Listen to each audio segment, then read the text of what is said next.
Clark, it's Rylan Nelson. And Emily Brown. With the LC6GP Newscast. Only 2 more newscasts. Holy moly! Testing was last week. It's the SBAC testing. Also known as Smart Balanced. About 7 days left until school is over. On June 2nd is the Rocky field trip. We got all this information from the calendar. Aren't we classy? Hey, you used my catchphrase. No, I didn't. Okay. Well, this week's fun fact is zebras run in a zigzag pattern when being chased by a predator to make it more difficult for the predator to run after them. I think of zebras as striped horses. They pretty much are. Oh, also remember, spokes not smokes. That was so fun. I won an iTunes gift card, and Olivia from the Optimists won the bike. And more. That was so fun. We start the newscast off with Rose with weather, Allie and Olivia with the Optimists, Emmy with jokes, Emma with a special interview, Kate with sports, Emily and Louise with advice and a special book or movie of the week. Well, hope you like the show. We do more than everything. We do everything. Hello, 6th grade. It's Rose with weather, and Monday is the low of 47 and high of 67. Tuesday is the low of 47 and high of 68. Wednesday is the high of 70 and low of 48. Thursday is the high of 73 and low of 49. Friday is the low of 75 and low of 50. There will be mostly clear skies with 70% chance of precipitation and 12 miles per hour. This week, Fun Friday is possible. Bye, my people! Hi, it's the Optimist with your weekly current events call. Anyway, as you may have heard, circuses everywhere are being bombarded by animal rights activists to end elephant shows. I really hope they do, because the conditions for those elephants are really bad. But it would also be really sad to see elephant shows in Billings too, so. You know, the animal rights activists have ended elephant shows at multiple circuses. So next year, go watch the elephants while you still can. Yeah. See you next time. Bye. Hi. Today we are going to talk about the new movie, Finding Dory. This movie is about Dory, a fish who is very forgetful. In Finding Nemo, Dory helps a fish named Marlin find his son, Nemo. Now, Dory lives next to Nemo and Marlin. Dory has been swimming and waking up in strange places. Dory has also been having flashbacks about her family and thinks she might remember them. Together, Nemo, Merlin, and Dory go on an adventure to find Dory's family. I hope you go see the movie, Finding Dory. It comes to theaters on June 17th. And that's all we have on Finding Dory. Bye.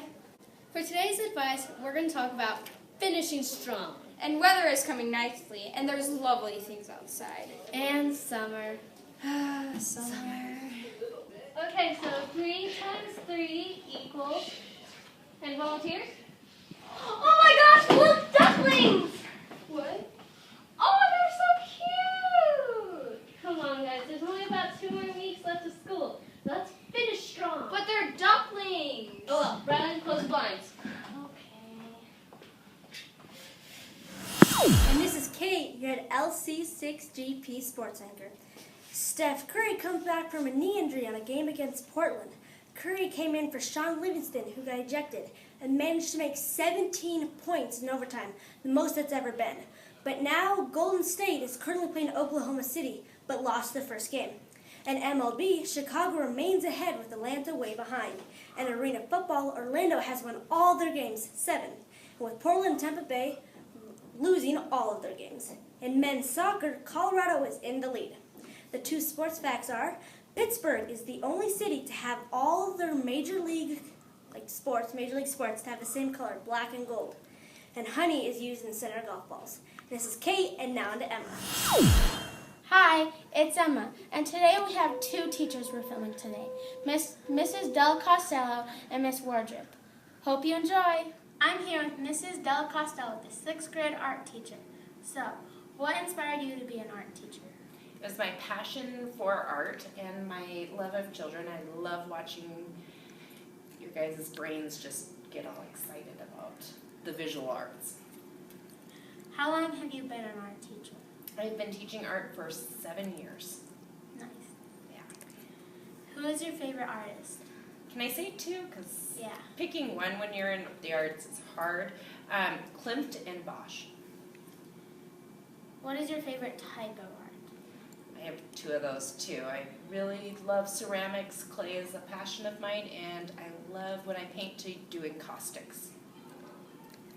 What is a tip you would give to students in art?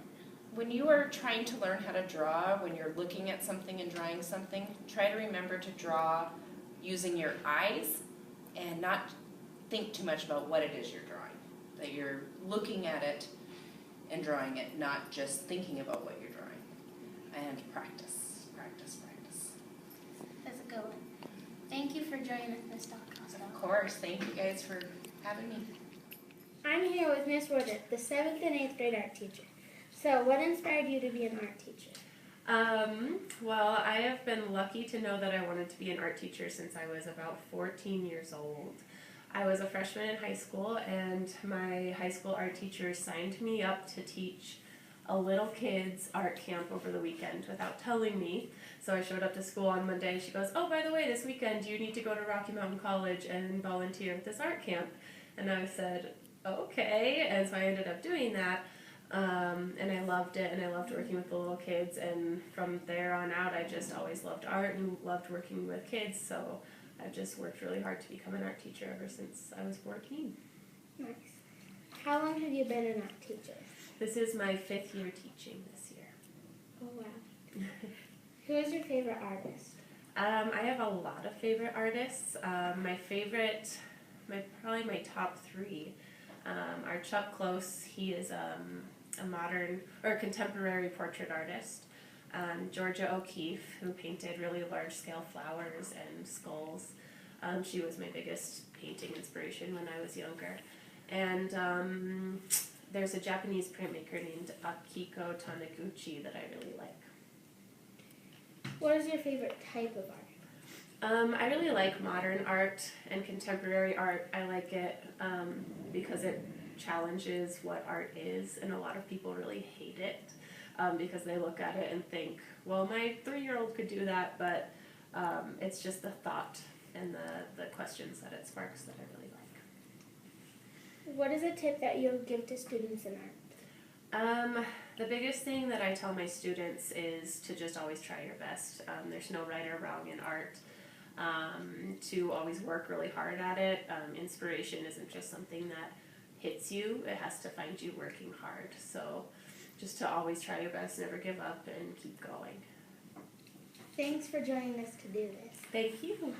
That's it for today. Hope you enjoyed. See you next week. Now on to Harper and Ryan with closing. And we're back. Did you enjoy the show? We sure hope so. Here's this week's quote. If not now, then when? I don't know when. Then now's the perfect time. Well, I guess we should talk about a wonky fun fact. Some honeybee queens, well, they quack. What in the world? We want you to tell us in the input box who you want to vote for in the political campaign. Then we will tally the votes at the end of the year and tell you the results. We would love if you participated. Also, to make it more interesting, whichever class gives the most votes will win Rice Krispie treats. And also, this is anonymous, so please don't put your name on the votes. That sounds super good. All votes are due May 25th. So if I were you, I would hurry up and vote. Well, thanks for watching. We'll see you next week.